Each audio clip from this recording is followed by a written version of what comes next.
And that will do it. A wild finish, bizarre finish. Knicks doing some great things defensively down the stretch, but Julius Randle turned it over.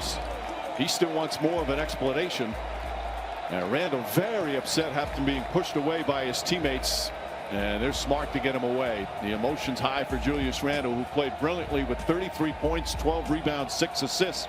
But the Knicks fall short. I love everything about that. I don't know about the rest of y'all, but I actually loved what I just saw, every second of it. Because it proves there's indeed a culture change going on with the New York Knicks. It's actually happened. They actually care. Most every Knicks team in the last 2 decades would have just walked off the damn court last night. Why? Because they expected to lose. That's why. They expected to fail. But not this Knicks team. They play hard every night. They play tough every night. They defend. They are number 1 in the NBA in defense. Number 1! And they don't back down to anybody. I'll tell you straight out, I love this Knicks team. I'm so proud. I'm so proud. But I'd love it even more if they actually had some damn talent. Just a little bit more, just a little bit. Tiny bit. Maybe someone like, I don't know, Zach Lavine? How about that guy? The Bulls aren't going anywhere, but my Knicks with Zach Lavine in the midst of a career year, dunking all over people, added to Julius Randle and the crew. I can wish, can I? Am I not allowed to dream? And let me say this. We saw last night that my Knicks are not a team the Brooklyn Nets actually want to face in the playoffs. I'll tell you why. I know that sounds sacrilegious. I know that sounds blasphemous, but I'm going to tell you why. All the expectations would be on the Nets. KD, Kyrie, James Harden, more so KD and Kyrie because they chose Brooklyn over Madison Square Garden.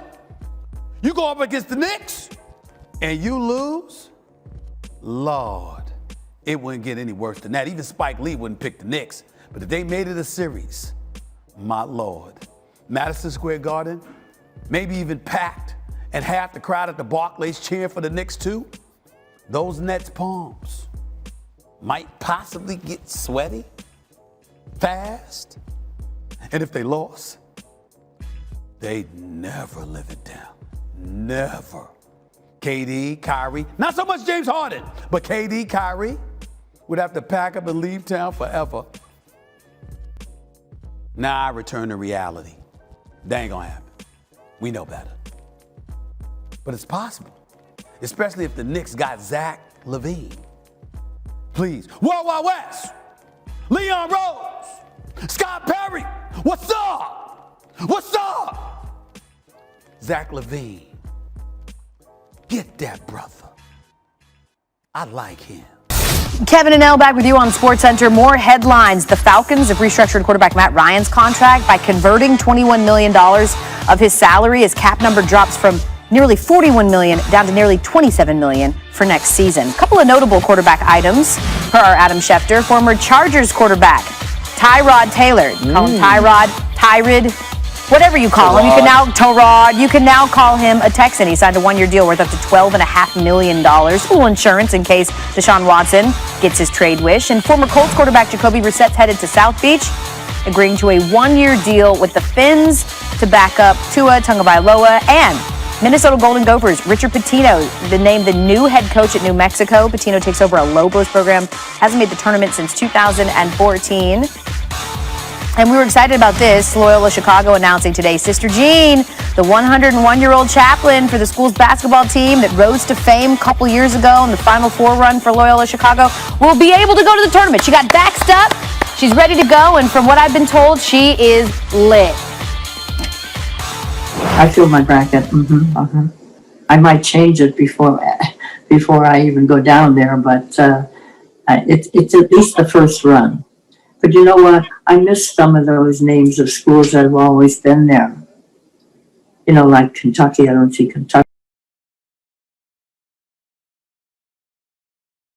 in place. Who do you have winning the tournament in your bracket? And how far do you have Loyola going? I have Loyola going to the Elite Eight. How do you like that? And I have Gonzaga. She is sharp as a Oh, yeah. tack. You know it. Well, play the ESPN Tournament Challenge at ESPN.com and the ESPN app. You see the numbers now as we are approaching 7 million. Fill out the men's bracket for a chance to win a $10,000 Amazon gift card and a trip for two to this year's Maui Invitational in Hawaii. Jay Billis is here to tell people why they are wrong. He will do that in a much more extended version tonight at 9 Eastern on ESPN in his quote, "My bracket is better than your bracket special." Looking forward to the ratings pop there. I'm never wrong. I thought I was wrong once, but it turns out I was mistaken. Okay, now let's follow this. Well done by you. The 8-9 matchup in the South, because I want to get right into it. 54% of the public have North Carolina beating Wisconsin. Why are they wrong? Well, North Carolina's a great offensive rebounding team. They've got big guys. They struggle a little bit at the guard spot because their guards are so young. And I have said throughout the last half of the year that no team needed to get out of the Big Ten and see new blood more than Wisconsin. Wisconsin has the oldest team in the world.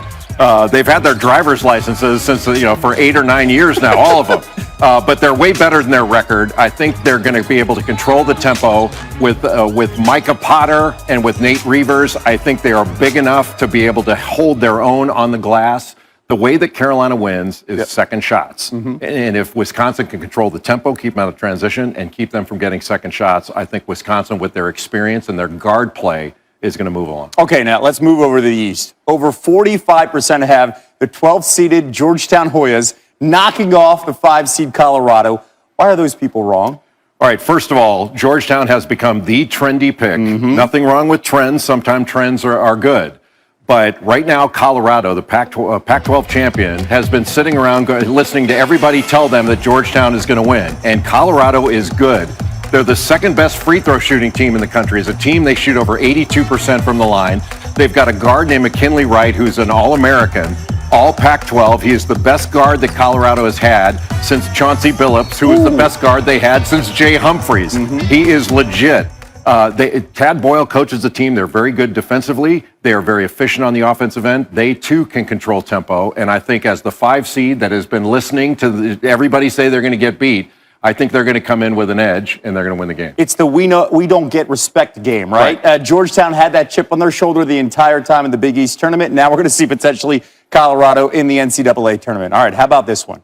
Over 64% don't have undefeated Gonzaga winning it all. Why are they wrong? All right, first of all, in the West region, Gonzaga's already played the 2 seed, the 3 seed, and the 4 seed, and they beat the hell out of all of them. Against those 3 teams, they averaged 99 points a game, shot 58%. All right, and their 4th best player is a guy named Joel Ayayi, who had the first triple-double in Gonzaga history. The 4th best player. He also happens to be the 4th best player in the league. But I think Gonzaga is going to win the whole thing because they're so good on the offensive end, and they've got a vibe about them that suggests they're going to win. You know, the last 2 tournaments that they were the number 1 seed, they went to the Elite Eight and to the championship game. And I think this team offensively is better than both those. Now, the 2017 team that lost to North Carolina in the championship game, they were more physically imposing across the front with Shemek Karnowski and Zach Collins and all that stuff. This team is not as physically imposing, but I think they're better on the offensive end. They make such good decisions, and they can really score. And Corey Kispert, the most beautiful jump shot in basketball. Yeah, we haven't even talked about Timmy and all the other options that they have. At least 4 guys that can score 20 points any given night, right? I mean, Jalen Suggs is going to be one of the top picks in the draft if he comes out. And we haven't even talked about him. That's how good and deep this team is, right? By the way, Sister Jean's on your side. That's a good thing. She picked Gonzaga to win it all as well. Well, she's got higher authorities behind her. Exactly. She's got almost as good information as I do. She went with Gonzaga over Loyola Chicago. That says enough about your pick, right? By the way, keep this in mind. Nearly 36% believe that the Bulldogs are going to win it all and finally break through. Jay, I cannot wait for your show. My bracket is better than your bracket. That's special tonight, 9 Eastern on ESPN. You don't win.